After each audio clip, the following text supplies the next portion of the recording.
آپ کی بہن نے آپ کی کاپی پر کوئی لائن کھینچ دی یا اس پر کوئی غلط مارک لگا دیا جس سے آپ کی کاپی بری لگنے لگی تو آپ فوراً غصے میں آ جاتے ہیں. ٹھیک ہے, ہمیں یہ سبق امام حسن علیہ السلام کی زندگی سے ملتا ہے کہ زندگی کو بہتر اور خوبصورت کیسے بنایا جائے. امام علی علیہ السلام کہتے ہیں لوگوں کے ساتھ ویسا سلوک کرو جیسا تم چاہتے ہو کہ لوگ تمہارے ساتھ کریں. اور آپ کیسا چاہتے ہیں کہ لوگ آپ سے کیسا سلوک کریں؟ تو یقیناً آپ کا جواب یہ ہوگا کہ میری خواہش ہے کہ لوگ مجھ سے اچھا سلوک کریں, اچھے سے بات کریں, محبت سے بات کریں. اور یہ اسی صورت میں ممکن ہے جب ہم بھی لوگوں کی طرف اچھائی کا قدم بڑھائیں. برا بننا تو بہت آسان ہے, اچھا بننا مشکل کام ہے لیکن ناممکن نہیں ہے. اور اس کا سبق ہمیں امام حسن علیہ السلام کی زندگی سے ملتا ہے. ایک مرتبہ امام حسن علیہ السلام ایک بازار سے گزر رہے تھے, اور کچھ بکس میں یہ بھی لکھا ہے کہ ایک شخص تھا جو شام سے آیا تھا مدینہ اور خاص طور پر آپ کے ساتھ برا سلوک کرنے کے لیے آیا تھا. تو روایت جو بھی ہو, چاہے آپ بازار میں سے گزر رہے تھے کہ چاہے آپ مسجد نبوی میں تھے, ذکر ایک شامی شخص کا آتا ہے جو سیرین تھا. نام سنا ہے نا سیریا کا آپ نے, شام کا, جہاں حضرت زینب سلام اللہ علیہ کا مزار ہے, بالکل وہیں پر جہاں پر جناب سکینہ کا روضہ ہے, جی اسی کو شام کہتے ہیں. ٹھیک ہے, تو امام حسن علیہ السلام بازار سے گزر رہے تھے یا مسجد نبوی میں بیٹھے تھے کہ ایک شخص شام سے آیا, سیریا سے آیا. اور یہ ہمیشہ ذہن میں بات رکھیں, یہ کوئی آسان زمانہ نہیں تھا. رسول خدا صلی اللہ علیہ وآلہ وسلم کی وفات کے بعد ان کی فیملی نے بہت مشکل وقت دیکھا. لوگ ان کے دشمن ہو گئے, ان کو بری بری باتیں کہتے تھے, ان سے جیلس ہوتے تھے اور اس جیلسی میں ان کو نقصان پہنچانے کی کوشش کیا کرتے تھے. تو امام حسن علیہ السلام کے قریب جب وہ شامی, وہ سیرین شخص آیا تو اس نے امام حسن علیہ السلام کے سامنے بہت برے برے لفظ کہے, ان کو بہت برا بھلا کہا. لیکن امام نے اسے کچھ کہا ہوگا, غصہ کیا ہوگا؟ بالکل نہیں. امام حسن علیہ السلام کی زندگی کی خوبصورتی یہی ہے کہ وہ ہمیں قدم قدم پر ہمیں صلح کرنا, امن کرنا, دوستی کرنا, محبت کرنا اور نفرت سے دور رہنا سکھاتے ہیں, صبر کرنا سکھاتے ہیں. تو امام حسن علیہ السلام نے اسے غصہ نہیں کیا. آپ جانتے ہیں امام نے اسے کیا کہا؟ امام نے اس سے کہا اگر تم بھوکے ہو تو میں تمہیں کھانا کھلاتا ہوں, اگر تم پیاسے ہو تو میں تمہیں پانی پلاتا ہوں, اگر تم مسافر ہو اور تمہیں رہنے کو جگہ چاہیے تو میں تمہیں محفوظ قیام گاہ دیتا ہوں, اگر تم اپنے ملک واپس جانا چاہتے ہو تو میں تمہیں سواری بھی دوں گا اور تمہارا خرچہ بھی دوں گا. وہ شخص تو بہت حیران ہو گیا امام سے کس طرح سے وہ بول رہا تھا اور امام اس سے کس طرح سے بول رہے تھے. وہ اتنا شرمندہ ہوا, اتنا نادم ہوا, اسے اتنا زیادہ افسوس ہوا کہ اس نے امام حسن علیہ السلام سے سوری کیا, معافی مانگی اور کہا اب میں آئندہ کبھی ایسا سوچوں گا بھی نہیں کہ آپ کے سامنے اپنی آواز کو بلند کروں. ہمیں کیا سبق ملا کہ ایک چھوٹا سا اچھا کام, ایک چھوٹا سا اچھا جملہ ہمیں بہت زیادہ عزت دار کر سکتا ہے. اور آپ کو پتا ہے نا, اسلام میں ایک بہت امپورٹنٹ ڈیوٹی ہے اچھی بات کو سکھانا اور برے کاموں سے روکنا. ضروری نہیں ہے کہ اس کے لیے ہم پنش کریں, ہم اچھا کام کر کے لوگوں کو دکھا سکتے ہیں کہ کس طرح سے نیکی کو پھیلایا جائے اور برائی کو روکا جائے. یہ تو امام کی جوانی کا واقعہ ہے نا. اسی طرح سے امام نے ایک اچھی بات اپنے بچپن میں بھی سکھائی تھی اور ایک بزرگ شخص کو سکھائی تھی. اتفاق امام حسن علیہ السلام اور امام حسین علیہ السلام مسجد میں وضو کر رہے تھے. انہوں نے دیکھا کہ ایک بزرگ شخص کھڑے ہیں اور ان کی وضو میں کچھ غلطی ہے. اب وہ تو جان گئے تھے, امام تھے, پتا تھا کہ کیا غلطی ہے. شاید ان بزرگ شخص کو پتا نہیں ہوگا اس لیے وہ غلطی کر رہے تھے. اب وہ انہیں سکھانا بھی چاہتے تھے, صحیح بھی کرنا چاہتے تھے اور یہ بھی چاہتے تھے کہ ان کا دل نہ دکھے، تو انہوں نے ایک طریقہ سوچا. دونوں بھائیوں نے، دونوں ائمہ نے، دونوں معصومین نے، جناب حسنین نے ایک دوسرے سے کہا ہم انہیں کیسے سکھائیں. کہا ہم کچھ ایسا کرتے ہیں کہ یہ بزرگ ہمیں بتائیں. وہ دونوں اس بزرگ کے پاس چلے گئے.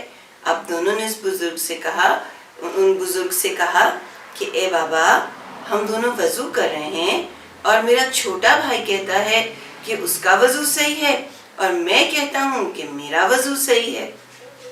انہوں نے ان بزرگ کے سامنے وضو کیا. ان بزرگ کو ان دونوں بھائیوں کی، یعنی امام حسن اور امام حسین کی بات سمجھ میں آ گئی، اور انہوں نے امام حسنین سے کہا کہ بے شک آپ دونوں صحیح ہیں، آپ کا وضو درست ہے، غلطی تو میں کر رہا ہوں. اس پر آپ کا کام بھی ہو گیا اور ان بزرگ کو تکلیف بھی نہیں ہوئی، انہیں برا بھی نہیں لگا. تو بچوں، یہ ہے سکھانے کا طریقہ. آپ بچے ضرور ہیں، لیکن بہت ساری اچھی باتیں ہم بڑے بھی آپ سے سیکھا کرتے ہیں. ہم جان سکتے ہیں آپ سے کہ اچھی بات کیا ہے اور بری بات کیا، کیونکہ بچے ہمیشہ سچ بولتے ہیں، ہمیشہ نیکی کرتے ہیں اور اچھائی کے کام کرتے ہیں.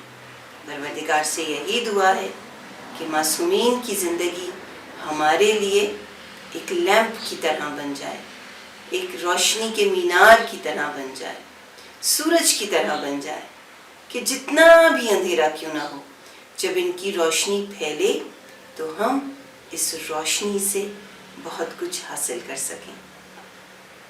پروردگار آپ سب کو سلامت رکھے، آپ میں سیکھنے کا شوق پیدا کرے، اور ہم سب کو اپنے ائمہ اور معصومین کی زندگی پر چلنے کی توفیق عطا فرمائے. انشاءاللہ کل 15 رمضان امام حسن علیہ السلام کی ولادت کے دن دوبارہ ایک نئی کہانی کے ساتھ ملتے ہیں. تب تک کے لیے اللہ حافظ.